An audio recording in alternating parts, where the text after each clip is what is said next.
Langkah 1. Apa saja nilai-nilai yang saling bertentangan dalam kasus 4? Jawaban: kejujuran versus loyalitas persahabatan. Tari dihadapkan pada pilihan antara menegakkan nilai kejujuran dengan melaporkan atau menegur tindakan tidak jujur Rara, atau menjaga loyalitas dan hubungan pertemanan dengan Rara. Langkah kedua, siapa saja yang terlibat dalam situasi pada kasus 4? Jawaban: yang pertama Tari, saksi kejadian dan sahabat Rara yang menghadapi dilema moral. Yang kedua Rara, siswa yang menemukan dompet dan memilih untuk menyimpannya. Yang ketiga Nina, pemilik dompet yang kehilangan barang miliknya. Yang keempat Busri, guru pustakawan yang mengumumkan kehilangan. Yang kelima pihak sekolah yang bertanggung jawab atas etika dan keamanan lingkungan sekolah. Langkah ketiga, fakta-fakta apa saja yang relevan dengan situasi pada kasus 4? Jawaban: Rara menemukan dompet di perpustakaan dan memasukkan ke tasnya. Tidak ada orang lain yang melihat kecuali Tari.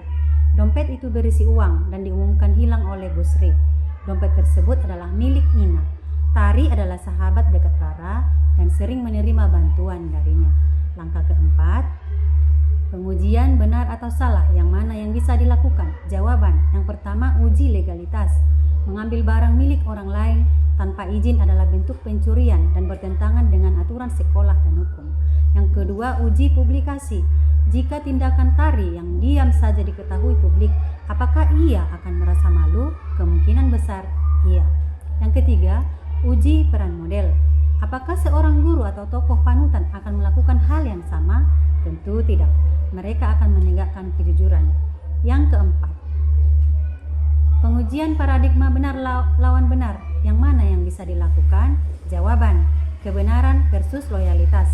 Tari harus memilih antara membela kebenaran dan melaporkan kecurangan atau menjaga loyalitas terhadap sahabatnya.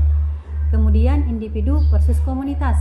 Kepentingan pribadi atau Rara berlawanan dengan keadilan bagi komunitas sekolah, khususnya Nina. Kemudian jangka pendek dan jangka panjang. Dia mungkin menghindari konflik sekarang, tapi menumbuhkan kebiasaan buruk di masa depan. Langkah keenam, prinsip resolusi yang mana yang bisa dilakukan? Jawaban: prinsip berbasis aturan. Berdasarkan aturan sekolah dan nilai moral, tindakan mencuri adalah salah dan siapapun yang mengetahui tindakan tidak etis wajib melaporkannya. Dan kemudian prinsip hasil terbaik. Melaporkan akan diberikan hasil terbaik bagi semua pihak dalam jangka panjang, termasuk pembelajaran moral untuk Rara. Prinsip peduli pada orang lain. Jika saya berada di posisi Nina, tentu saya ingin seseorang membela saya dan mengembalikan dompet saya. Langkah ketujuh, adakah opsi lain yang lebih kreatif, adil, dan bijaksana yang bisa dilakukan? Jawaban: ya, Tari bisa berbicara langsung secara pribadi dan baik-baik kepada Rara.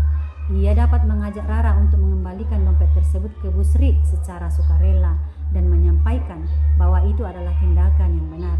Jika Rara tidak mau, barulah Tari melaporkan kejadian tersebut kepada guru sebagai pihak yang bisa menegakkan keadilan.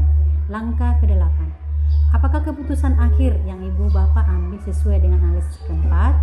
Bentuk tanggung jawab moral. Jawabannya: saya akan mendorong Tari untuk nasihati dan membujuk Rara agar mengembalikan dompet itu secara sukarela. Jika Rara tetap menolak, maka Tari harus melaporkan kejadian tersebut kepada guru. Kejujuran dan kebenaran harus ditegakkan demi menjaga kepercayaan, keamanan, dan pendidikan karakter di lingkungan sekolah. Langkah ke-9, pelajaran apa yang ibu bapak dapatkan dari pengambilan keputusan ini dan bagaimana pelajaran tersebut dapat diperbaiki pengambilan keputusan ibu bapak kemudian hari? Jawaban: saya belajar bahwa pengambilan keputusan moral seringkali tidak mudah, terutama ketika menyangkut orang yang kita kenal atau kita sayangi. Namun, menjadi pemimpin atau warga sekolah yang berintegrasi berarti berani menegakkan nilai kebenaran meskipun itu sulit. Di masa depan, saya akan lebih berhati-hati dan tegas dalam memisahkan perasaan pribadi dan tanggung jawab moral, serta mencari cara kreatif dan bijaksana dalam menyampaikan kebenaran tanpa merusak hubungan secara langsung. Terima kasih.